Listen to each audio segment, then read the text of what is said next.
Hi guys, welcome to Elevated Systems. I'm your host CJ.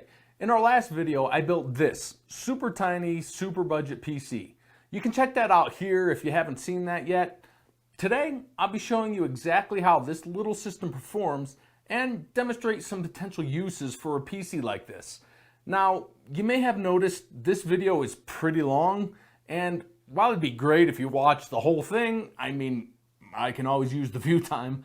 I don't really expect most people to sit through an hour of, me. So I've added some time codes to the description below so you can skip to the parts you may be interested in, such as desktop performance or gaming benchmarks or how it runs as an HTPC. The first thing we're going to look at is how the rig shapes up as a desktop PC. So let's start out with a few benchmarks, the first being PC Mark 10. PC Mark is made by the same company that makes 3D Mark, the gaming benchmarks of TimeSpy and such.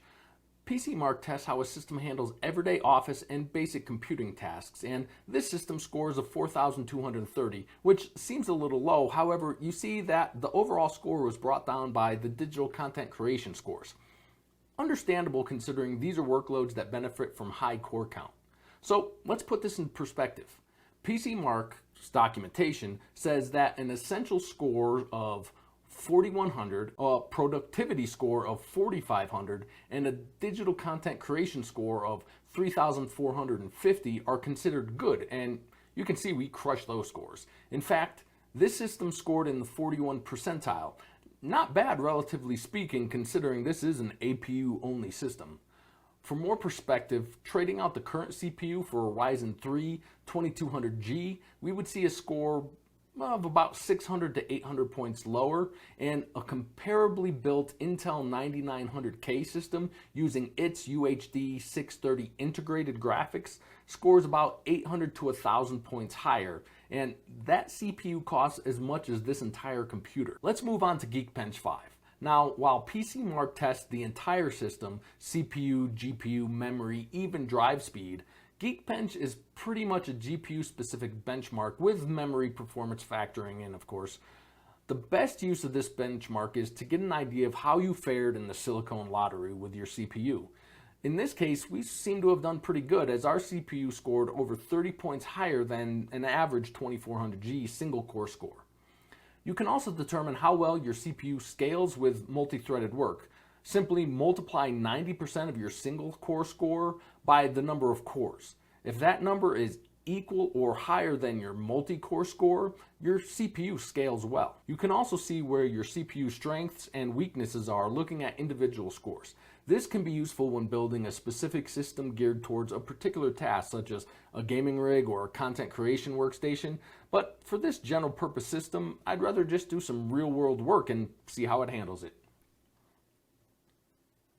With that, let's throw a typical desktop workload at it and see how it handles some multitasking. I'll start in a web browser and get a YouTube video rolling. Look at that guy, huh? Now, let's get a bunch more tabs open as we do some component price checking.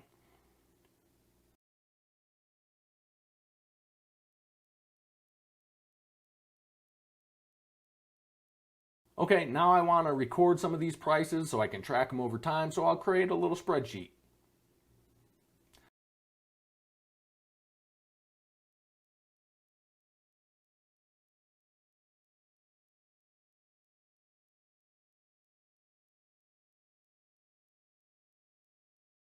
Now, just because I know Photoshop can hammer a CPU and memory, let's work with that a little.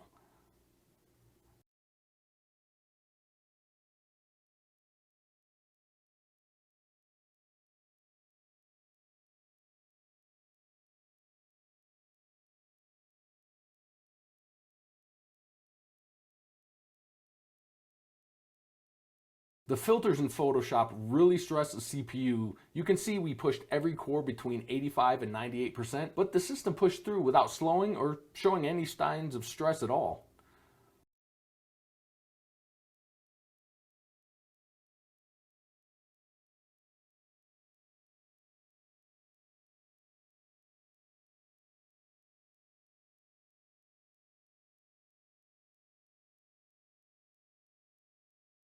Okay, one more task just for fun.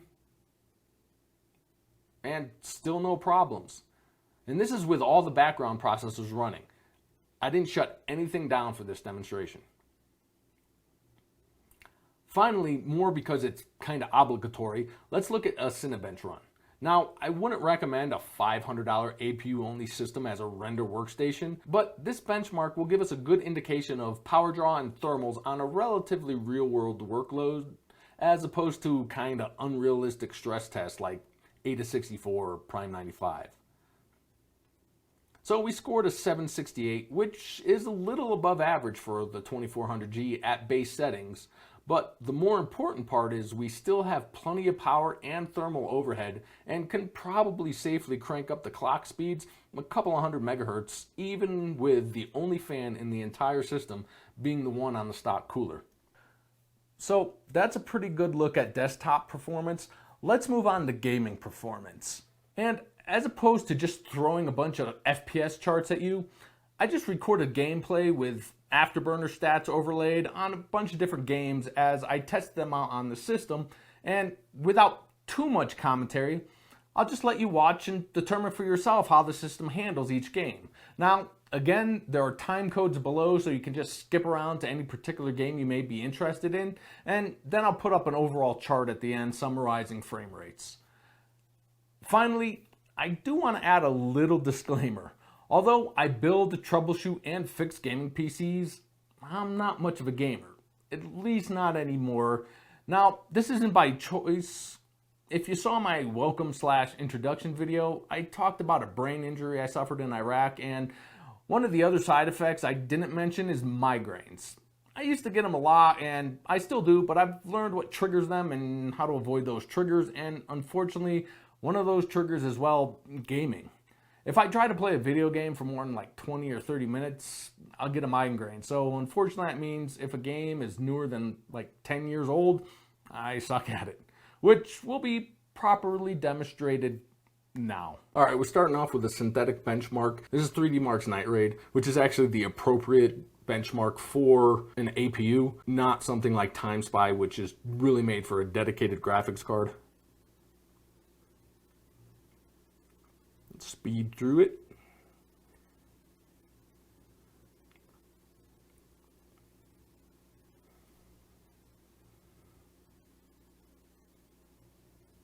And our final score is a 10,772, which is actually slightly higher than a base 2400G. Next, we're moving into Starcraft II. We see everything's on high settings. And I selected this game because honestly, I built a system exactly like this for a guy who just wanted to play this game. I also use this to test memory stability in APU systems, as it scales really well. Let's get... I got us some fire bats, cowboy. These suckers have got flamethrowers that'll roast and serve like good. You see, even at high settings, at 900p, we're at 1600 by 900. We have really good frame rates. Barbecue time.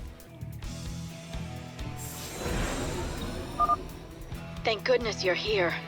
I'll give you control of the main building so you can help us evacuate the colony. You can also see our CPU is not bottlenecking the system. This is an older game, so it doesn't handle...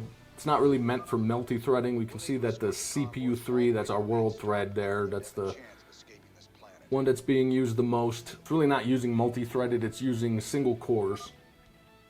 One thread per core. We'll be moving out soon. By the numbers, boys. Armed and ready.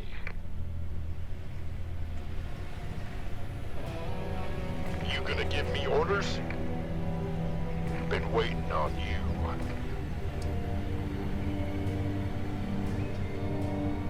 Armed and ready.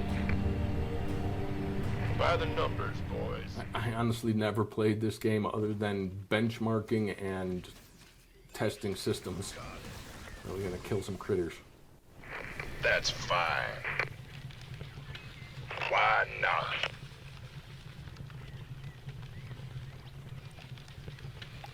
I feel you. I'm on it.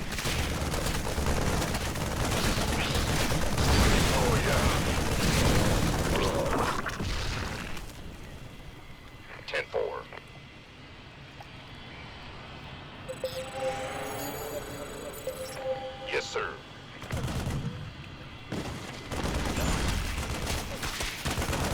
Can't wait.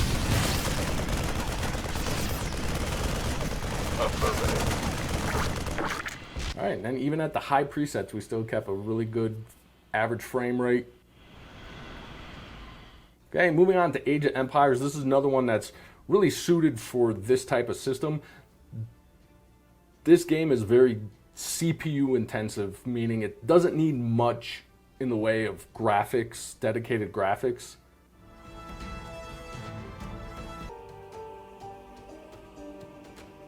So I'm just going to run the ranked benchmark on this so you can get an idea of how this game fares on this system.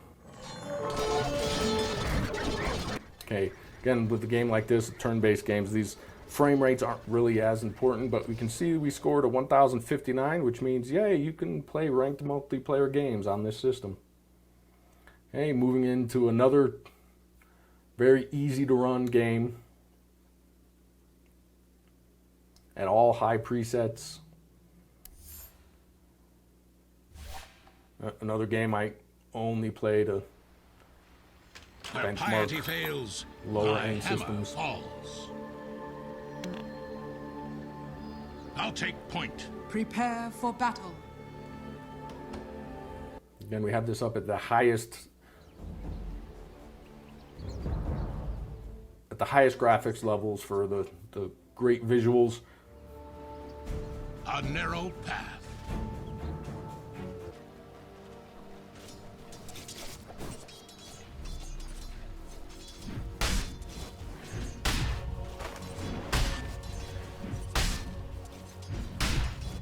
All can be counted.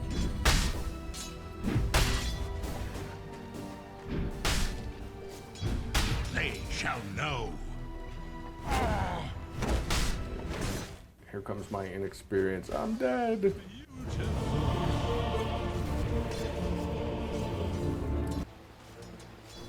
I can try again, but I'm not going to last very long. Forward march.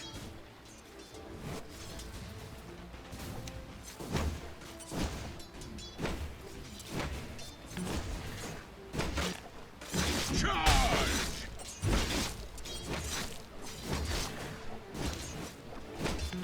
Attack!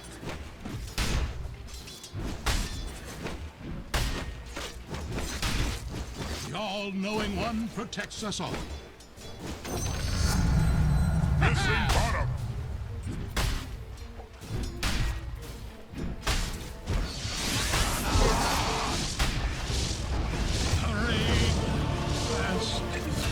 Wrath starts at the head. This was representative of some of your older RPGs that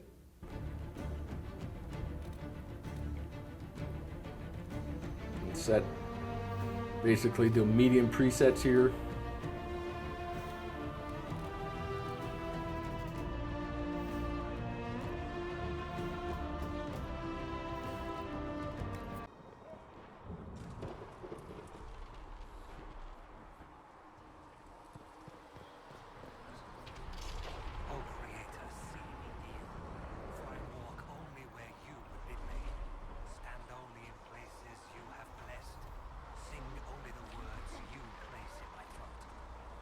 So apparently on this run I had VSync turned on.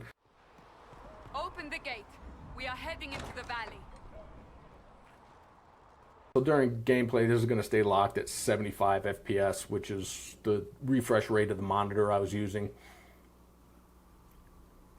And then at the 30 FPS during the cinematic, which for this game I believe were pre-rendered.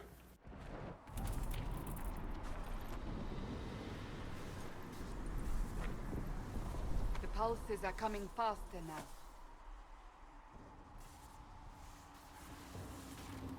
The larger the breach grows, the more rifts appear. Again, in fight scene, we're still just locked at 75 FPS.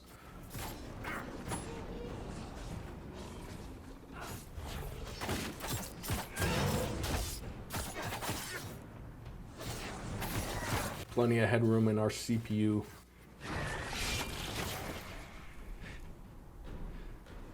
It's over. Drop your weapon. Now! Alright, World of Warships. This game I'm slightly better at. And again, this is all at the medium presets. I failed to record the setup screen, but this is all at medium presets at 1080p.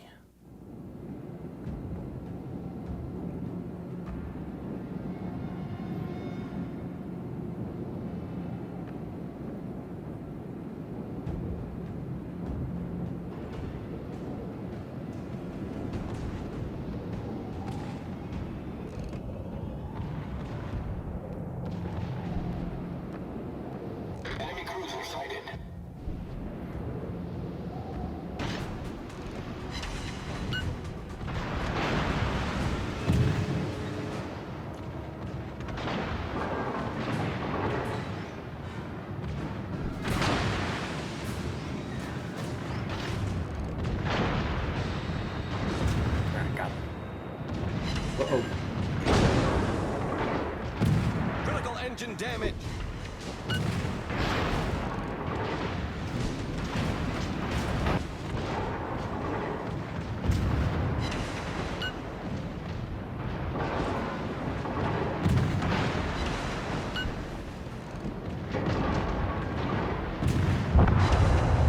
Right, and again, you can see this is a game that's very well suited for this system.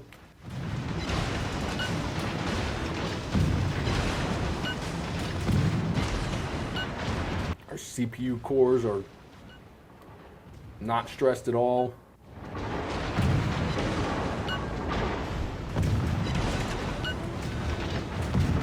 Our frames are up.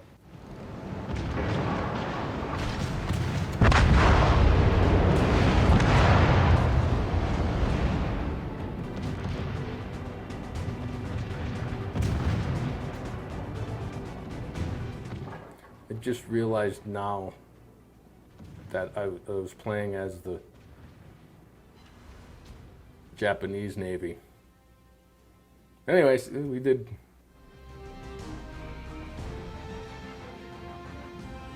Alright, Fortnight though. Another one, just medium settings, 1080p.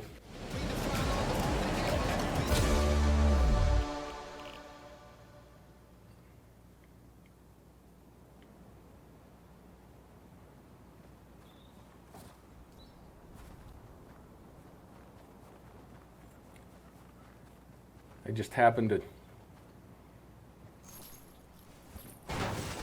to join a game here where there was like nobody else on the map. I had no squad. I just ran around looking for people to shoot.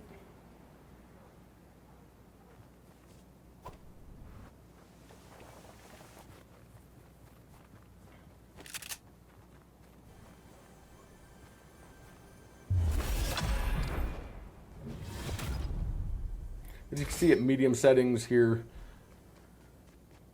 we're still running relatively smoothly, keeping our frame rate above 60. In most cases above 70.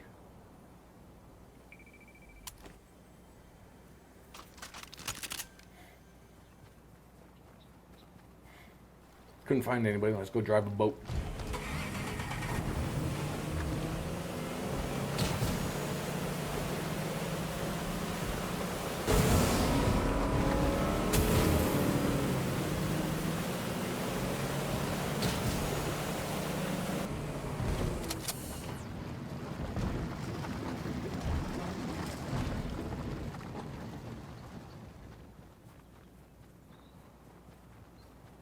Oh, finally, somebody to shoot.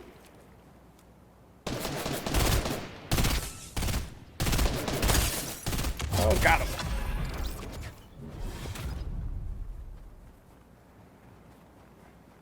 And that's it. And that's the only other player I saw in this entire game.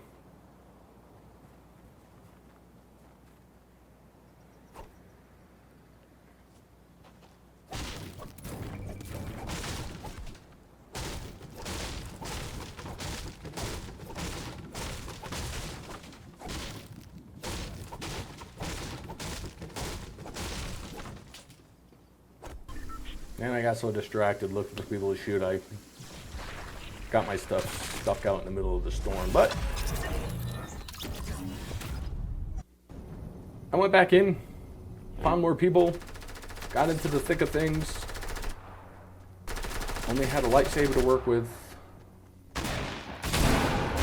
Frame rates are still up now. Now we got lots of other players, lots of other stuff going on, lots of shooting, dead, but still, with all that, we maintained an average frame rate of 65. All right, CSGO, a game that I am so bad at, but we're all at medium presets, 1080p.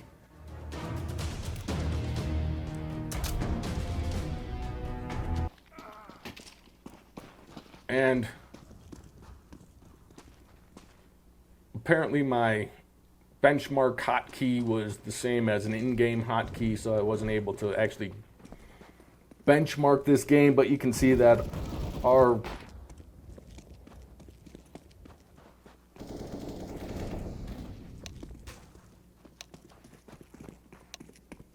you see we're using DirectX 9 for this game. I mean, this is an older game, not very resource intensive, and we're keeping frame rates in the 80s and 90s. So another game you can play competitively. I can't play competitively, but if this is a game you're interested in, you can definitely play competitively on this system.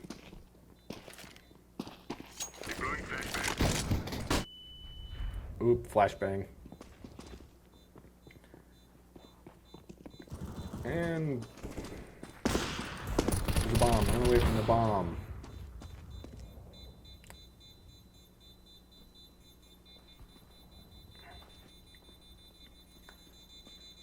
And oh wait, how is that for a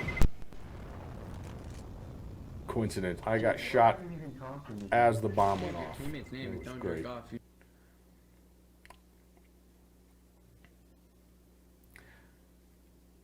Back to it. I think I'll die even faster this time.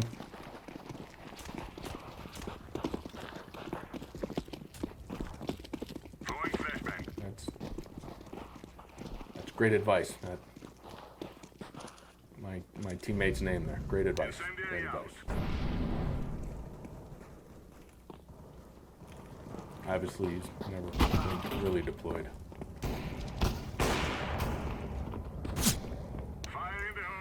Bad guys right on the other side of this door. Good guys, actually. I'm the bad guy. Get him. Oh, there he is. Nope. No, never mind.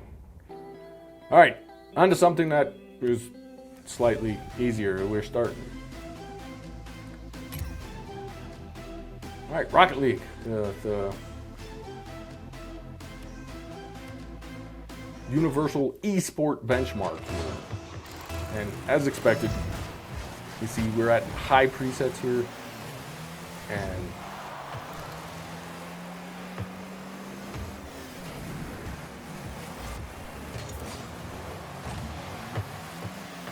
decent frame rates. I even got some particle effects going with the snow and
I'm a better defender than the offense here.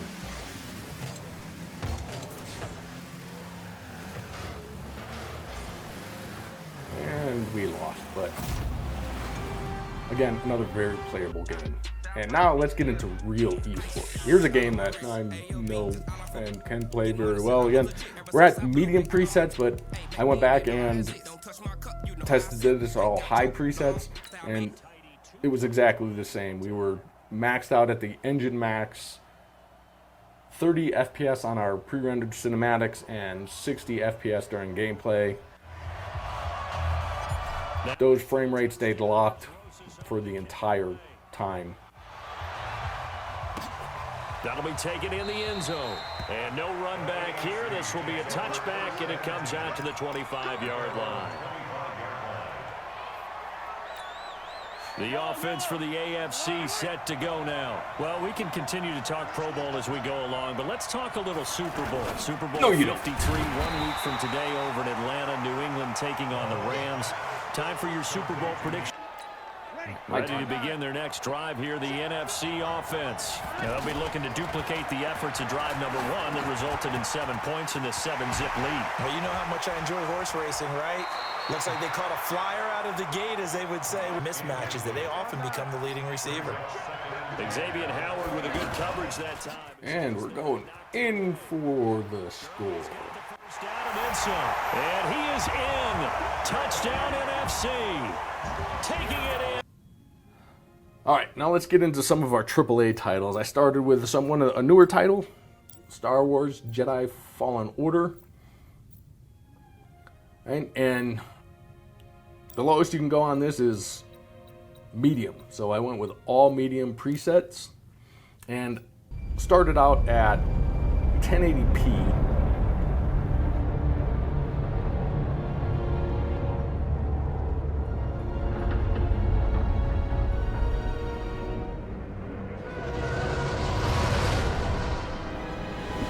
And right from the beginning, you can see that game was barely playable, but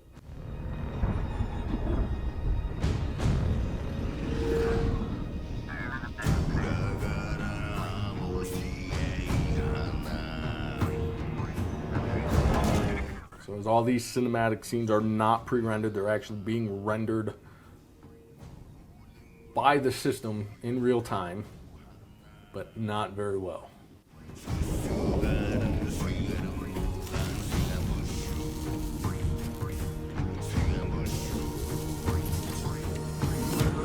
Listen, I don't want to upset. So we went ahead and dropped our resolution down to 900p to see where that got us.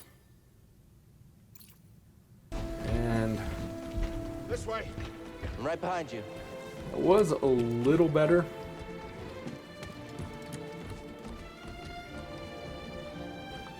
My controls were definitely a little more responsive, frame rate a little bit higher,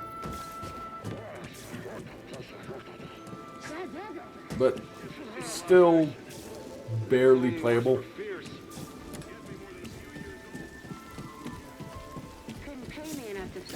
Sorry, Cal. Don't worry about it. I don't think these tools are gonna make it. Up here. After you, kid. But the only thing you could really do is drop the resolution on this, since again the medium graphics level was as low as you could go. Seen a Luke or Hulk in ages. Yeah. Ages. Breaking her will be big Some of that money. view. All right, let's go.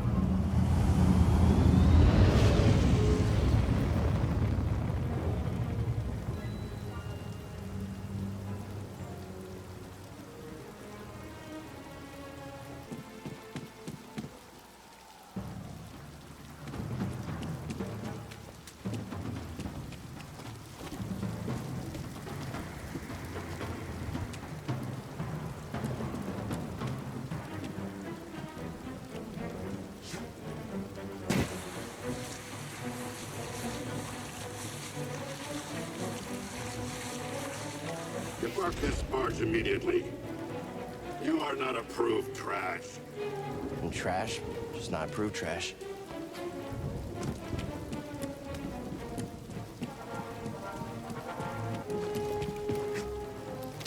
See, our frame rate was kind of all over the place. Just passing through.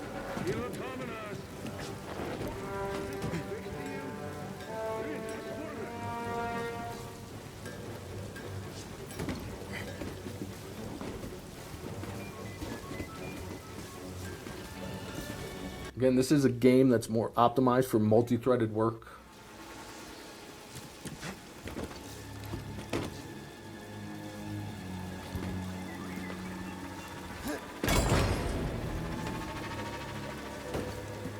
You can see all 8 of our threads are being worked relatively equally. Of course, you're always going to have one that's our world thread, which it looks like CPU 3 here, that's going to be the higher. Okay, and here we can see that I ran into a few areas right there where we really got some frame drops, some stutters. It's happened a couple times. Creepy. Just passing through, guys. No need to come out and say hi this time.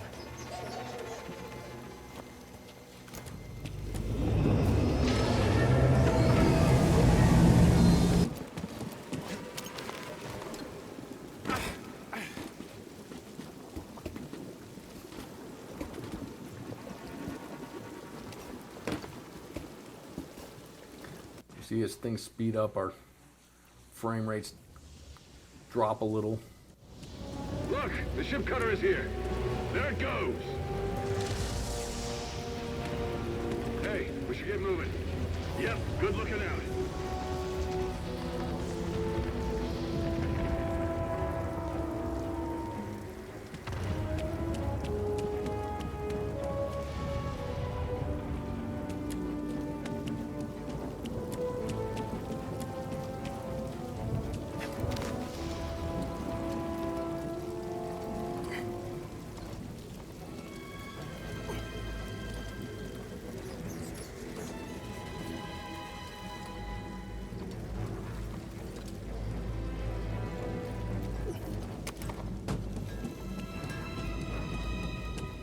We gotta finish before they start cutting this wing.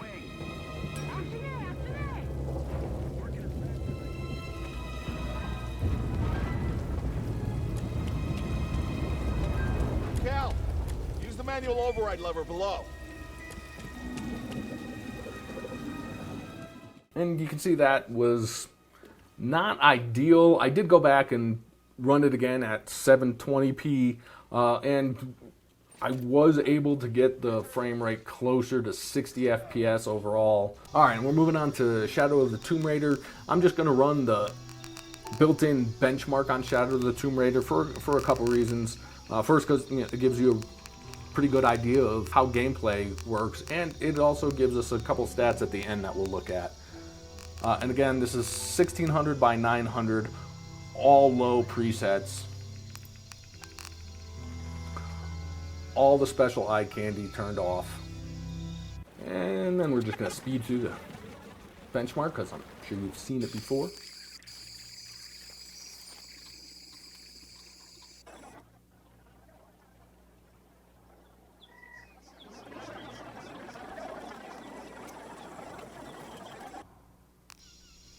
And there we go. We had an average FPS of 29.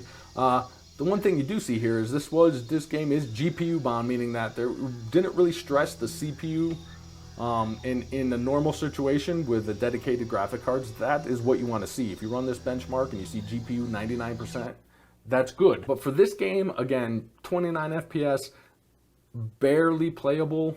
Again, if you want to run through it casually, you can do that. Based on the type of game, it can be done. Even at the action scenes of around 30 FPS, you can get it done at a casual level. Okay, and we're moving on to another newer game, The Outer Worlds. This is actually the first time I played this game. I've had this game for a while, and I haven't even had the opportunity to load it onto my primary system. But I loaded it here to see how it'll work. And we're going to start off again at 1600 by 900. It really is the sweet spot for games on this system.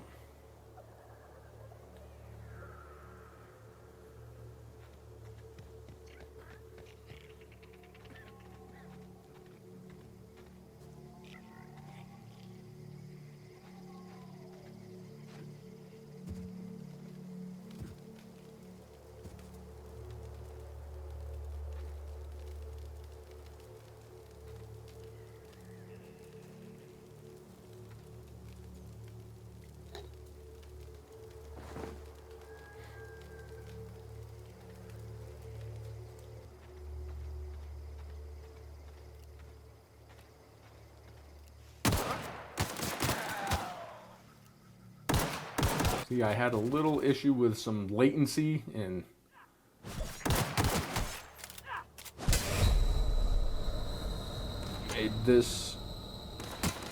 made it a little difficult on this at this resolution and frame rate.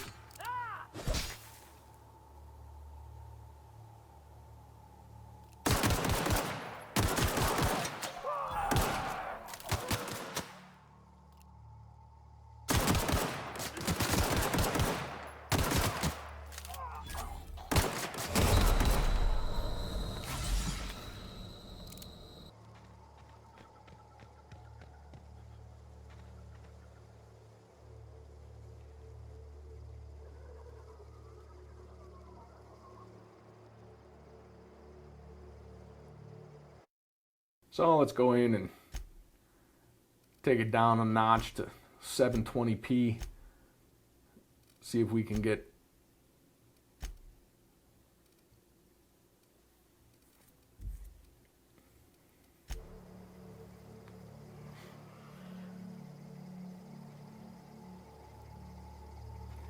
Alright, now even at this level you can see where our visuals have really taken a hit. This is a really good looking game at full resolution at high settings, but here now it's playable, but again, playability, you're going to sacrifice visuals. You can see there just how kind of low quality we're down to. However, at low settings, 75% 3D resolution and 720p did make the response time a little faster and easier to play. I was actually able to kill some of the bad guys.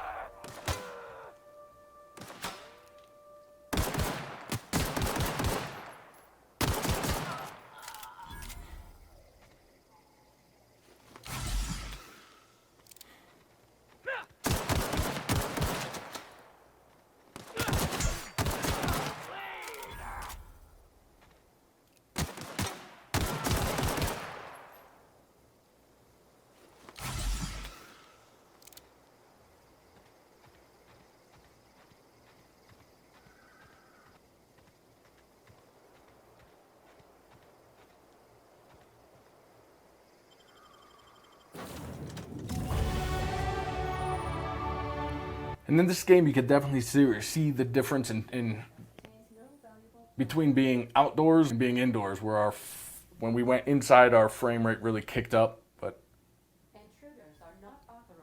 again, still just under 60 FPS.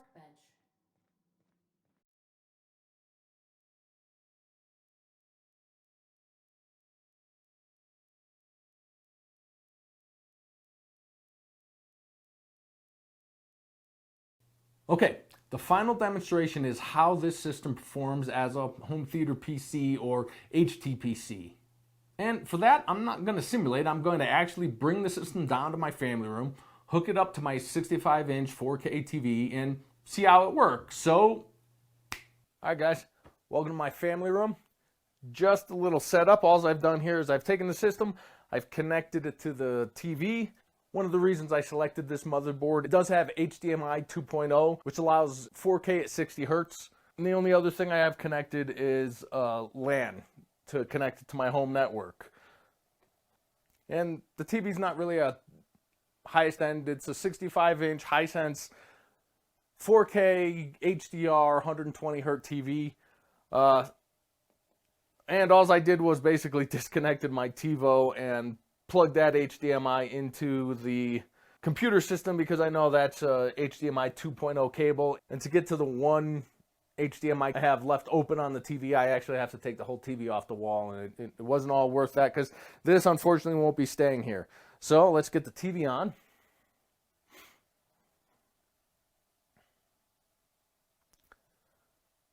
All right, it's the TiVo spot, and let's fire it up.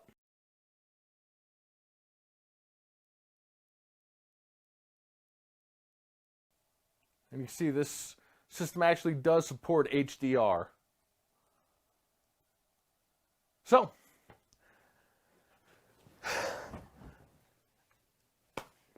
that's it. You can see, same desktop. I'm controlling it with this nifty little Logitech K400 Plus keyboard. It's a keyboard and trackpad in one. It's actually designed specifically for application like this. Has a lot of little hotkeys for music and video and pause and play, fast forward. I think I picked this up for like 27, 28 bucks at Best Buy. Some other things to keep in mind if you're using this system as a home theater PC. Like I said, it does have HDMI 2.0. However, it only has HDCP 1.4, which is high bandwidth digital copyright protection. So it has HDCP 1.4. So as far as streaming goes, the only Windows application that allows for 4K HDR streaming is the Netflix app. But for the Netflix app, you need HDCP 2.2, which this motherboard isn't equipped with. I don't really know of any AMD motherboards that are equipped with HDCP 2.2. Almost all your independent graphics card are equipped with HDCP 2.2. But again, the only streaming service that's capable of 4K HDR is the Netflix app. Disney Plus, Prime Video, I'm pretty sure Hulu. You can only stream at max 1080p on a Windows system. However, as I'll demonstrate here, I can play 4K HDR content directly from the system. I'm going to be good doing it using Plex. You can do it directly using any other media player, VLC media, the built-in Windows movie player. So, but let's start with and just show you. We have the Netflix app. I already got it installed and think I'm all logged in, but it's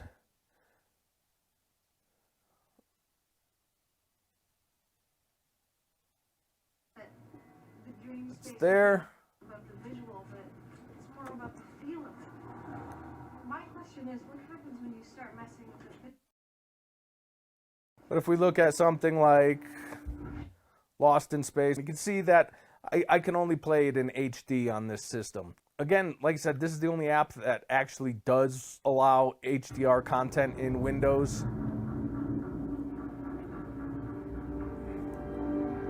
I've also installed the new Chromium-based Microsoft Edge. It's still in beta, but that allows for this neat little function where you can take a website like Disney Plus and Prime Video here and actually install the website as an app. So when you open it, basically just gives you a full screen web browser. It's a little more app-like. But again, regardless of what type of system you have, Disney Plus doesn't allow for 4K HDR streaming on Windows, but you still have full function. So let's fire up a little Mandalorian.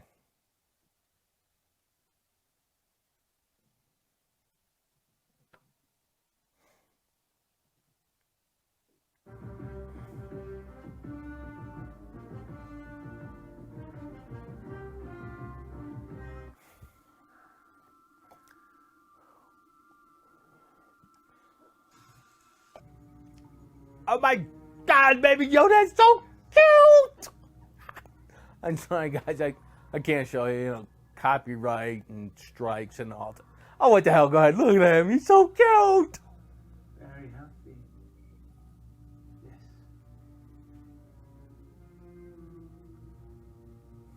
Your reputation was not unwarranted. How many fobs did you give out? This asset was of extreme importance to me. All right, so again, you have access to all your streaming services again at just 1080p. Although if you have a decent 4K TV, and this isn't even high, and this TV was under $500, and it does a really good job of upscaling to 4K.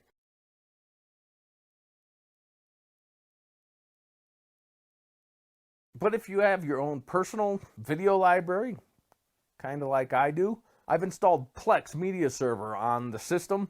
This system I'm going to demonstrate both in playing directly from the computer to the TV, right through the HDMI connection. And here we have just a standard 4K video.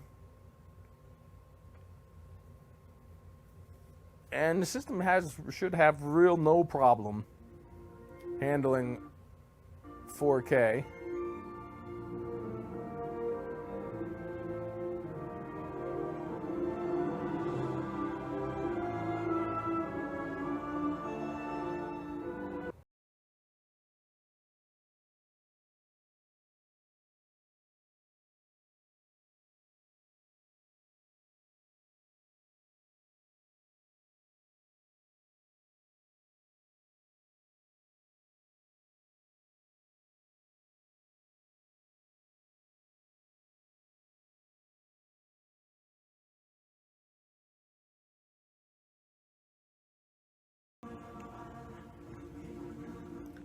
So that's using Plex just as a media player. So let's take a look at it as a media server. So I'm going to change my input here to my Plex app. Now this is the Plex app built into my smart TV. And now I'm going to access that computer through my network. So I'm no longer playing the video through the HDMI connection. It'll be playing through the network, so I can technically have that system anywhere I want in the house as long as it's connected to the home network, the same network that the TV's connected to. So there's the Lion King again, same exact movie, same exact file. Now I'm just accessing it through the network off of that system that's acting as a server, as a media server. We can just resume where we left off. That day we arrive on the planet. Oh, that's loud.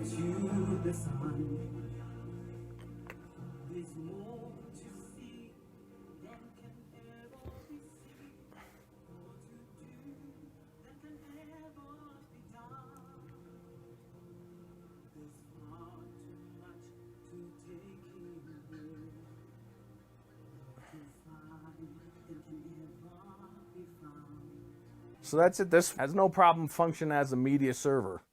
Now, why do I need something like this? Why would I actually need something like this connected to my TV when my TV actually does it all, and it does it all a little better because now on my smart TV, which actually costs less than that computer system, has all those same apps. It's the Prime Video, Netflix, Disney Plus, everything I can access, and I can play all of those apps in 4K HDR. What I can't do on my TV, though, is just have a standard desktop. So now I can just sit on my couch in front of a 65-inch computer monitor, basically, with a keyboard trackpad on my lap. Oh, and I can play games. If I want to play some PC games. Ooh, all right, so we got a little Doom action going here. I actually didn't use Doom to benchmark on this system because honestly, everybody knows Doom just runs, you know, on a Raspberry Pi, basically.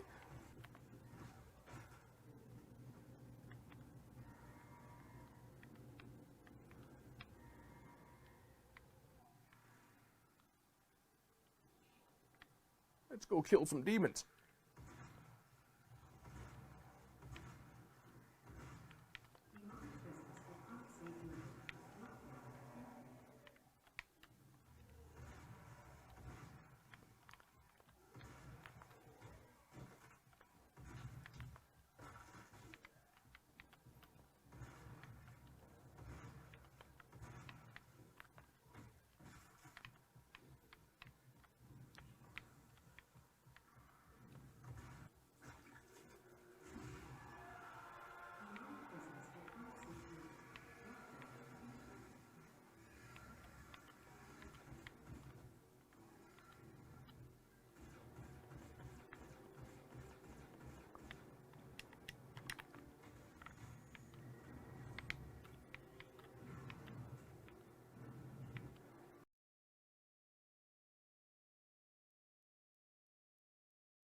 There we go. One of the other things I don't like about my smart TV is the YouTube app. So that's what's nice about having a full web browser right here. Again, I can go to YouTube, I can do a search, I can leave comments, I can click a like button, I can go to my own channel.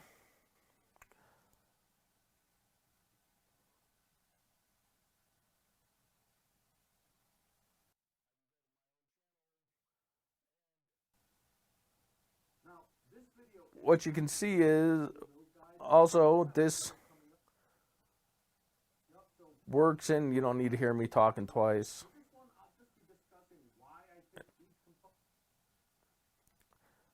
Well, you see I'm here, I'm set at 4K.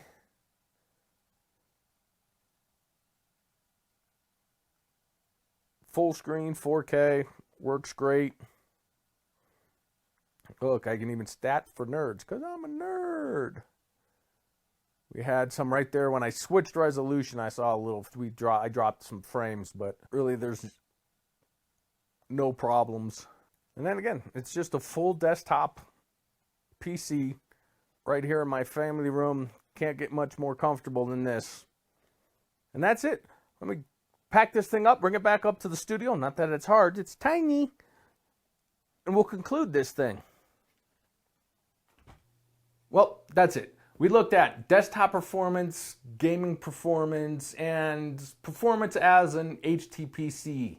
So what are my overall conclusions? First, as a desktop PC for home office, web browsing, schoolwork, photo editing, it'll do anything you need it to do and take up very little room and draw very little power doing it. And despite the PC Mark score we saw at the beginning, it'll even handle some light video editing, which I didn't demonstrate today, but I have tested in the past, and this is actually the third time I've built this identical system. The first two were customer builds. Next, as a gaming PC, if you want a low-cost, compact system and primarily play older games, RPGs, turn-based games, or definitely esports titles, this is a great choice. If you need something for competitive shooters where high FPS is key, or want to play new AAA titles with higher levels of visuals, you should look at a system with a dedicated graphics card. Finally, one of the best applications for this system, I feel, is as an HTPC or media server, as we just saw. Well, it's been a long one, but I hope you learned something. That's always my primary goal. If you like this video, be sure to hit that like button and make sure you subscribe, as this is just the first in the super tiny, super budget PC series. The next system is actually smaller and about half the price. I hope to see you for that one. Until then, this is CJ from Elevated Systems signing off.